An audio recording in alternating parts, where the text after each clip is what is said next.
Hey everyone, Jolt here. This is my summary of Finite and Infinite Games by James P. Carse. In this video, I'm going to walk you through my book on a page summary of the book. But before diving into the actual summary, I wanted to spend just 1 minute explaining to you why this book and why now. I first read this book about 20 years ago, and the book had a significant impact on my life. You could say that this book played a part in my late coming of age because at the time I was already in my late 20s. I grew up in a Christian fundamentalist family, and this book helped me reevaluate my beliefs and helped me reevaluate how I wanted to live my life. And the book had a fundamental impact on my professional career as well, on my leadership and how I approach work and relationships altogether. And why now? So in the course of Cohort 5, this was the book that we all read and we all created our book on a page summaries. So in a way, this is my homework for Cohort 5 of the Visual Thinking Workshop. So let's dive in. Carse talks about two types of games, finite games and infinite games. It's important to note that one is not better than the other, but it's also important to know which game you're playing because your tactics and your approach to the game have to match the type of game. Finite games are games where you compete for winning or compete for the highest possible ranking. The game must be played within marked boundaries and with specified players. Not everyone who wants to join the game may do so. You're selected for the game. Remember in school when you were chosen for one or the other team. This is how finite games operate. Also, players may be removed from the game at any time if the others refuse to play with you or you're not able to play. But equally, no one can be forced to play, so whoever must play cannot play. Now, in terms of boundaries, there are 4 different types of boundaries. There are temporal boundaries, meaning a game is played in a specific time.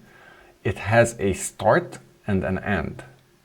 It has spatial boundaries as well, so the game is played in a certain area, for example on a football court, or the war is played in certain countries. The game has a scoreboard, it has numerical boundaries, and finally the game has rules.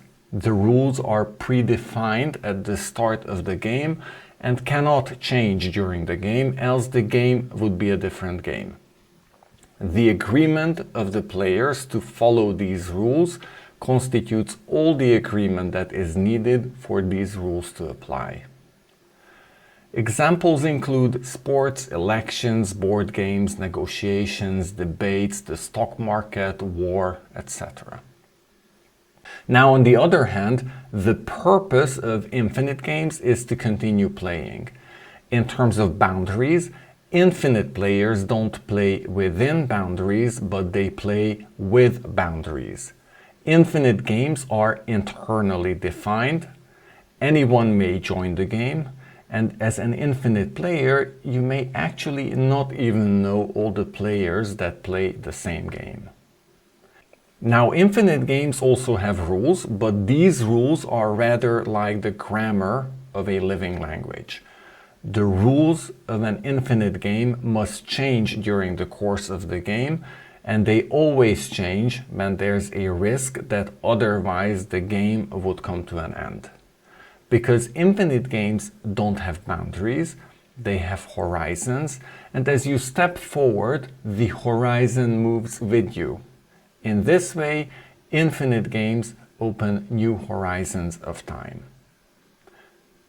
Examples of infinite games include relationships, for example, your marriage or friendships, education, sustainability, religions, personal growth, artistic expression, and for me personally, visual personal knowledge management, is my infinite game. Common to all these games is that whoever plays, plays freely, and whoever must play, cannot play. This is true both for finite and for infinite games. Now in this summary, I'm going to give you this mosaic. I'm going to talk about 16 different aspects of finite and infinite games. They're not necessarily connected to each other, though of course they all talk about the same story, but consider them as different pieces of a mosaic, and you need to put the mosaic together. Throughout the book, Carse plays with these dualities, where he uses one word to describe the behavior in a finite game and another word to describe the behavior in an infinite game. In this presentation, the infinite word is always going to have this highlight. Carse starts to build a language in the book, so in later chapters you need to understand how he uses words because he has a very particular language. It's not a very easy book to read. The first duality Carse talks about is move versus touch, where touching is a reciprocal action. I'm touched only if I'm able to respond from my own center. Moving, on the other hand, is about pressing me toward a place that you have already foreseen.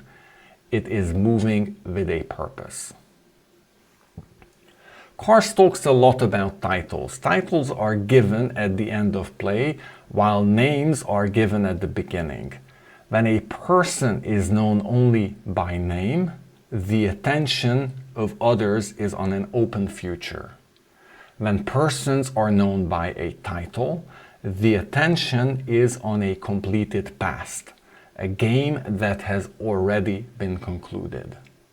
Titles include, for example, academic results, positions that you achieve at work, sports titles, and so on. Later in the book, you learn that property is society's way of preserving titles and that titles are everywhere in finite game. Another core idea from Carse is finite games being theatrical and infinite games being dramatical. A theatrical play is a scripted performance. Sometimes it's scripted because the script pre-exists, but imagine the master player who knows all the moves. For him, the game is as if it has been scripted.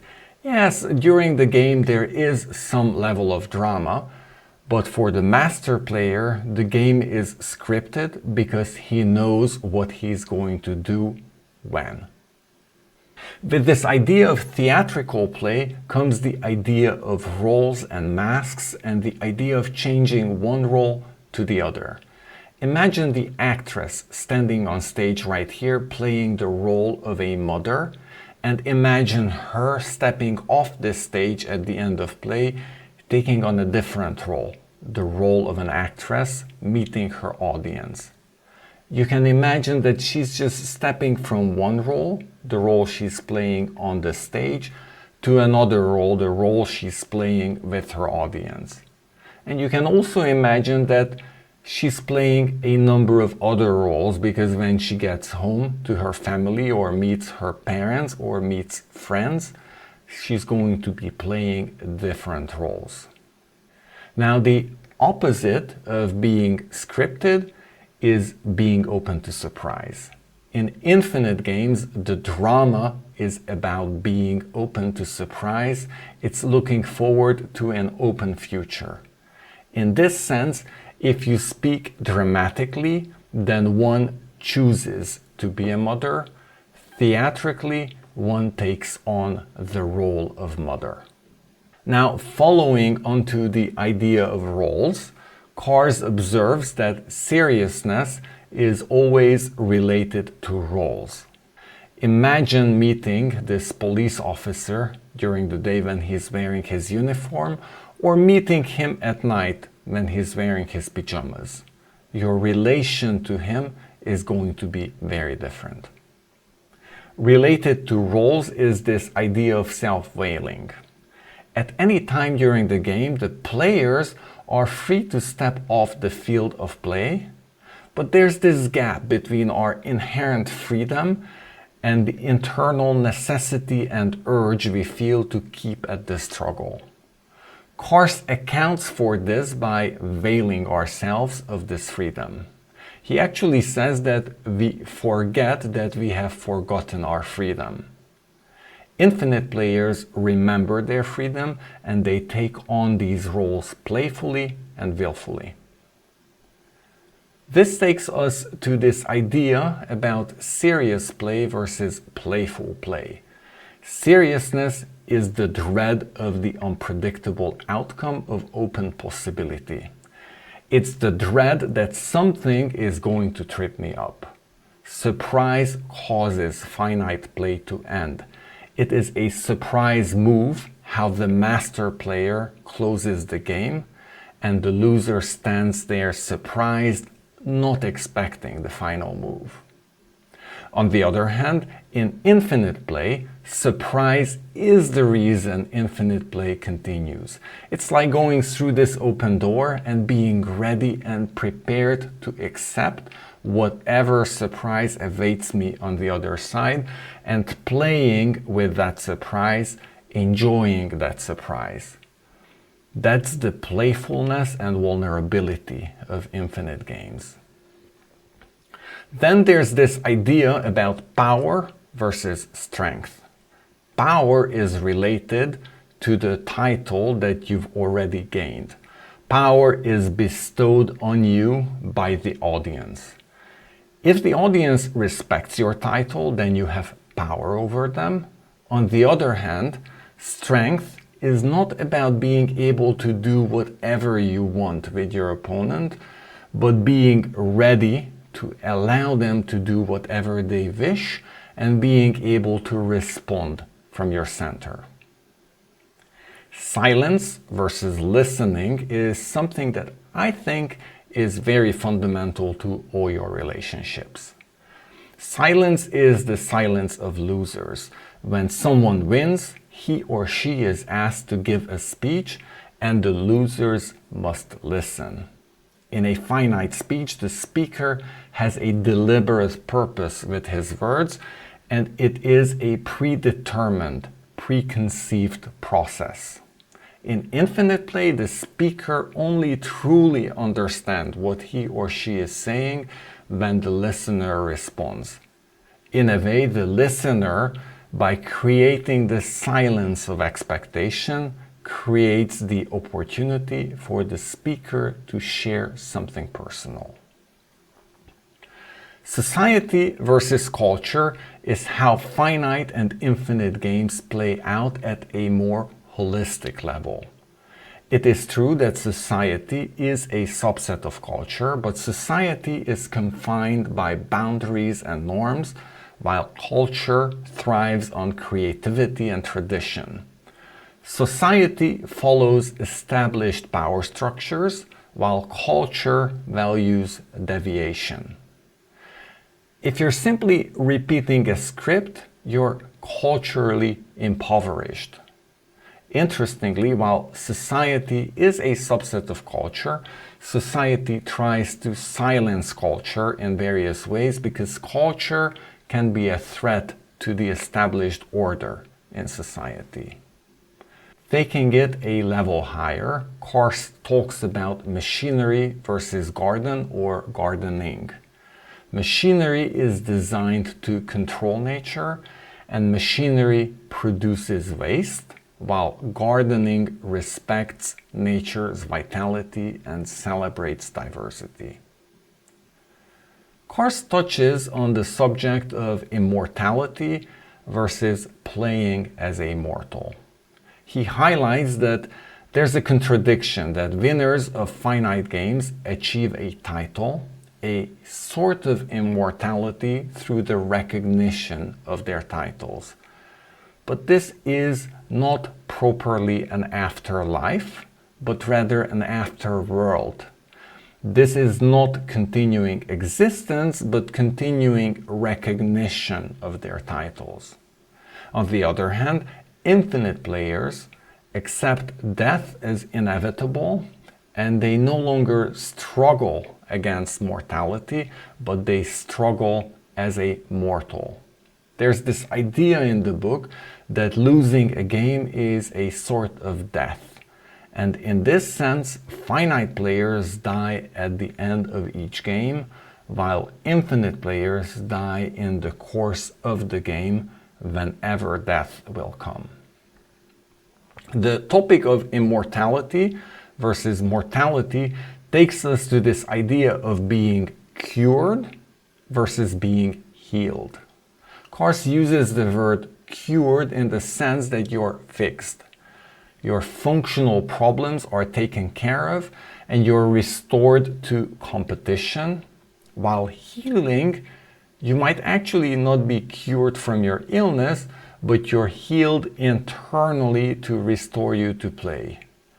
You do not overcome your infirmities, but you're able to put them to play. To look at something is to look at it within its limitations. To see is to see the limitations themselves, aware that our imagination does not create within its outlines, but creates the outlines themselves. Carse talks about looking out the window and seeing seagulls. That's why you see seagulls here. He explains how artists realize that they can draw the same things in many ways, and this is what makes art change over time, going from one period to another. This reminded me of this quote from Joseph Jaworski, that the world is nothing until we describe it, and when we do, we create distinctions that govern our actions.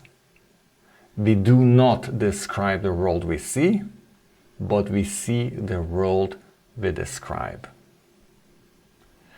And I hope that you also noticed the two faces looking at each other, not only the grail. The idea of travel is an interesting idea, because if I sit in a car and travel from location A to B and then go to a hotel room that looks exactly the same as my home, and then go to a restaurant and eat the same type of food that I eat at home, then in a sense, I haven't really traveled. I've only changed my physical location. On the other hand, I can travel by staying in the same place, but recognizing that I can look at things in 100 different ways. Moving on from travel, Carse talks about this mental travel of explanations versus narrative, and later on, ideology versus myths. In a genuine story, there is no law that makes any act necessary. Explanations place all apparent possibilities into the context of the necessary, while stories set all the necessities into the context of the possible. Narratives and stories are open-ended. They are about possibilities. Explanations are closed. They are about predetermined outcomes and the necessity that leads to that outcome. Similar to explanations versus narratives, ideologies are born out of myths, but they are closed down. Myths provoke explanation, but accept none of it, meaning that good myths are endless sources of question and answers, and they will keep our imagination going. This reminded me of Yuval Harari's concept about stories being the unifying force that made human collaboration at scale possible. This is the idea that he talks about in Sapiens. And I think myths are those stories that Harari is talking about. And finally, let's talk about amplification versus resonance. Imagine a choir as a unified expression of voices resonating with each other and imagine a loudspeaker, which is the amplification of a single voice excluding all others. So these were the 16 ideas, dualities that I picked up from the book. There are many others in the book as well, but I thought that this 16 is enough to get the point across. But now let's talk a bit about the so what. So how do you take action on a book like this? I've collected a couple of points here. I'm going to talk you through quickly on this. First of all, know which game is a finite game and which is an infinite game, because you need to play in different ways in different games.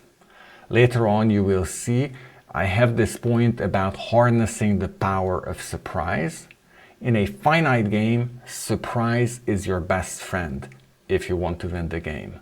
If you're able to surprise your opponent, then you're likely going to win. And in infinite games, surprise is the way to continue the game. Choose your games mindfully. Remember that you're free to join the game and you're free to leave any game you want. Embrace playfulness and resilience. There are much more infinite games than you would first think, and in those situations, playfulness and resilience are the right approach. Compile a list of all your roles and reflect on that list. Challenge your self-limitations in roles. Most of the limitations that you experience are your own decisions. Think about new rules, new boundaries, and adapt the rules whenever necessary. Prioritize reciprocal relations instead of silencing your audience. Listen to others and create relationships where others listen to you, creating the opportunity for you to share and to resonate with others. Challenge fixed structures and promote collaboration.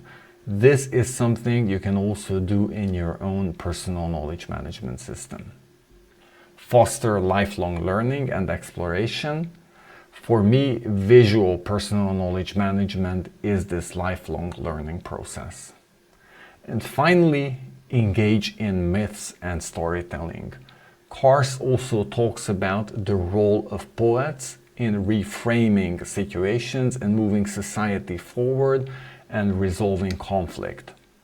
Storytelling and myths are the tools of poets. I hope you liked this summary of the book. This is a challenging read. Reading it the second time, I was sometimes wondering how the heck I understood this 20 years ago. Some aspects I had to read 3-4 times to understand. It was really hard work to get my head around these ideas, but it was fully worth it. And if you're interested in creating similar book on a page summaries, please check out my website and join me for Cohort 6 of the Visual Thinking Workshop. Thank you.